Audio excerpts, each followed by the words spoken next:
In this video, I'm going to talk to you about the Apple Vision Pro and why I don't really think it's that revolutionary. If you think about it, like everything it does is something that we can already do. You can watch movies in it. Well, we can already watch movies on our TV or on our computer. But the thing is, it's just making the experience more luxurious so we can see it in 3D, which I actually don't like IMAX movies.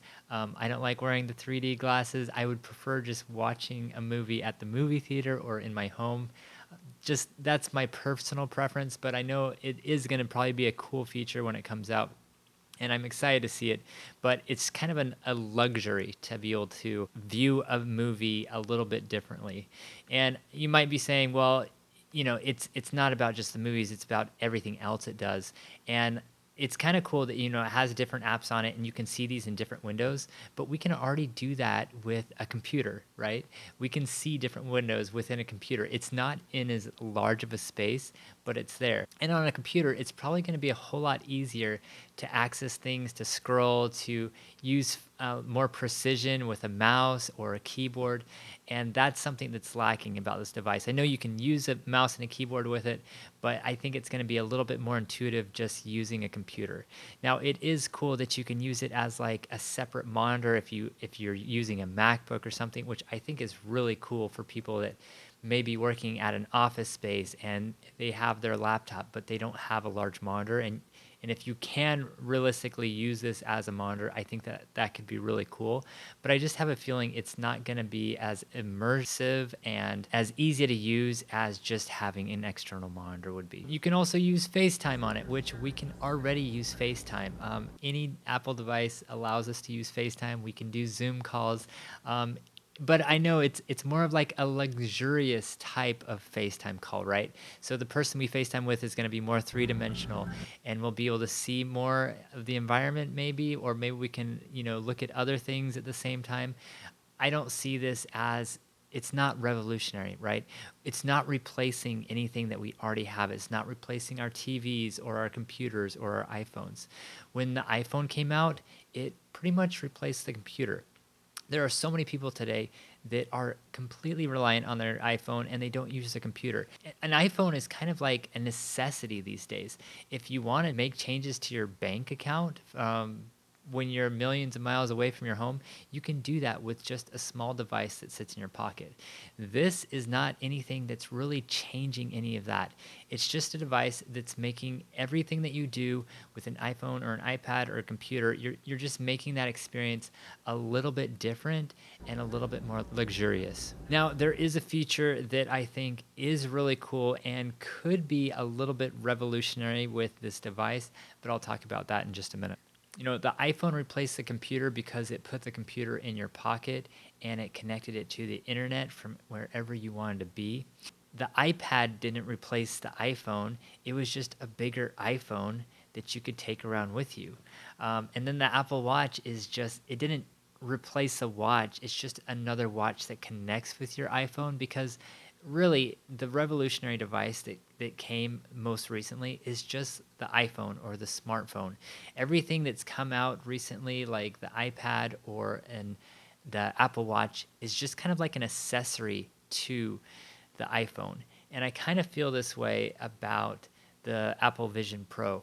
It's kind of like an accessory to all of our Apple devices. It just is another way to kind of communicate and view the web and use the internet and use whatever apps we have in a different way and in another way that's just more luxurious. Now, there is a group of people, and it's not a huge group, but there is a group of people that I think that would actually benefit from this device.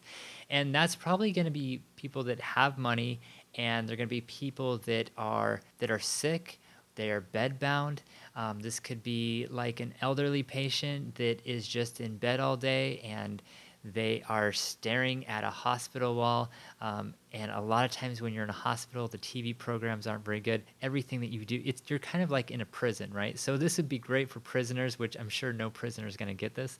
But it's also good for people that are confined or isolated, like in a bed, people who are isolated because they're on an airplane for a few hours. So if you're a traveler and you have a lot of money, which you probably do if you're traveling all the time on the airlines, this is going to be a great device for people that have to just sit in a seat for like a 12-hour flight, and they need something to do to get to their destination.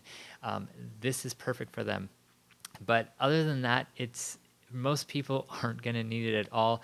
I think there is a use for that, and it's mainly going to be helpful for people like in a healthcare setting.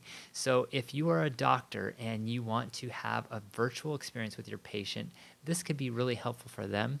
If you're a physical therapist or an occupational therapist, which I am, and you wanted to have a consultation and do like a home health visit, you want to help somebody after they've had a stroke or a hip replacement, this could be a really cool device to kind of get through the door a lot easier than like if they had just like an iPhone, because a lot of people don't feel comfortable doing FaceTime through an iPhone or a computer, and the reason for that is they didn't get dressed for the day, they're not ready, and a lot of people in these healthcare settings, they haven't gotten ready because they're feeling sick and they don't want a doctor to see them on screen. But the cool thing about the Vision Pro is it makes like a digital copy of yourself. So anytime you FaceTime with anyone, you're kind of showing the best picture of yourself. And I think that's what can be really cool about this. So if someone is depressed, they're not motivated to leave or socialize with others, this can actually bridge that gap to kind of help them get out the door and to start communicating with other people, because they have this digital profile of themselves, and it's kind of like a mask in a way to be able to show themselves to others. And maybe this can kind of unlock some things to kind of help them with that social isolation, to kind of help them to kind of socialize and communicate more with others. So I see it as this device to help people who are already isolated. But for everyone else, it's just going to be a luxury experience. For photographers, it's going to be really cool if you go to a museum and you want to put one of these on to view someone's artwork, and have like once you look at the artwork, it may recognize it, and it may have like show some history. It may show a video or something of the artist and what they're trying to convey through like this art piece or photograph. So it could be really cool, but again, this is kind of a luxury item. And so I don't see it as really replacing anything. It's just another accessory to the web and our computer and our apps. But I think it really could be helpful for some of these people that have a lot of money or who are just kind of socially isolated. So anyway, I hope you enjoyed this video. I hope that kind of helped you better understand who this is for. Leave your comments below. I want to hear your thoughts on this, because when new tech comes out, there's always a lot of different thoughts behind it. So share your thoughts below and subscribe, and I'll see you in the next one. Thanks.